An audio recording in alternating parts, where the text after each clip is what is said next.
The big glass cube behind me is the American embassy, where in a few months from now it's likely to be all change as Joe Biden reboots American foreign policy.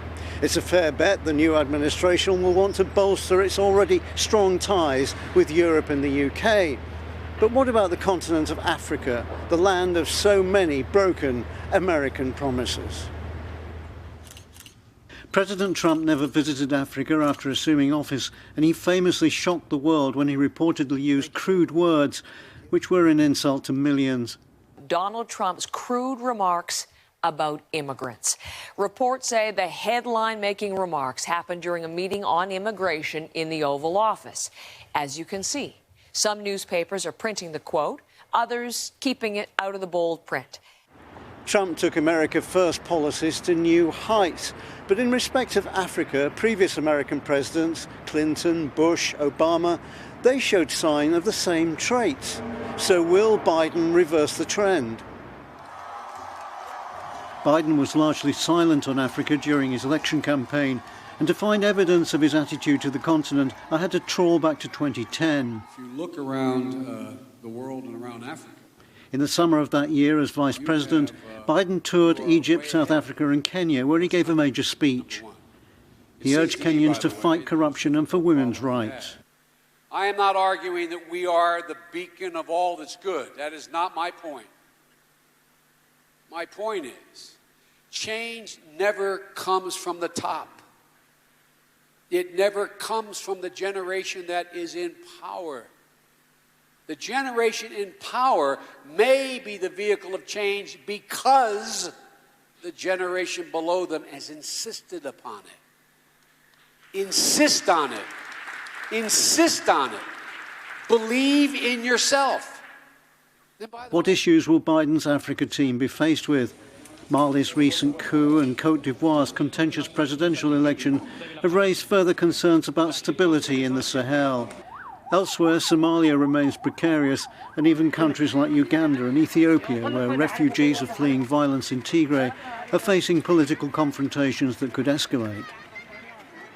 Dr. Nicholas Westcott is director of the prestigious Royal African Society. In relation to Africa, what do you think Biden's priorities are likely to be?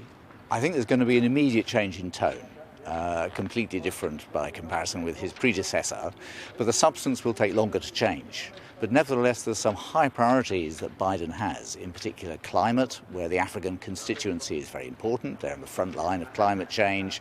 They have 54 votes at the United Nations, and they will be very important to have on land, on side. Secondly, the development and democracy agenda is going to be much more important to the Democratic Party, but how much money there will be behind that remains to be seen. And thirdly, the war against terror is less of a priority for Biden, but they won't abandon it. It remains very important for the stability of African states. What do you make of Biden's pick for Secretary of State? Tony Blinken is a real professional. He's a great guy, he's very serious, he's very well connected. He's going to be a very good Secretary of State, very professional. So Africa will have its place. He himself is unlikely to give top priority to Africa. That's always been the case with Secretaries of State. There's China, there's Russia, there's the Middle East, there's the whole Asian. But the important appointment has been Linda Thomas-Greenfield as the ambassador to the UN.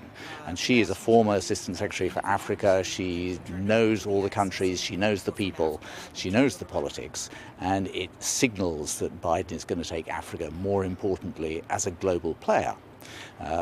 And that will be good for Africa and increase its clout at the United Nations. But if Biden pushes the concept of democracy, is Africa ready to listen?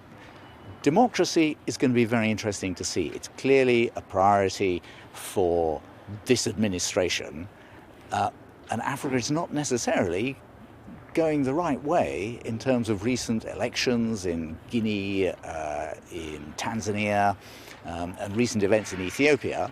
Are not pointing in the right kind of direction. And it's going to be interesting how hard the US push this and how much they're willing to support a democracy agenda with funding.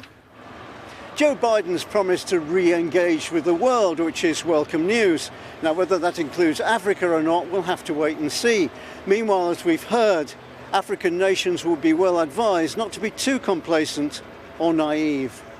John Cookson, Arise News, London.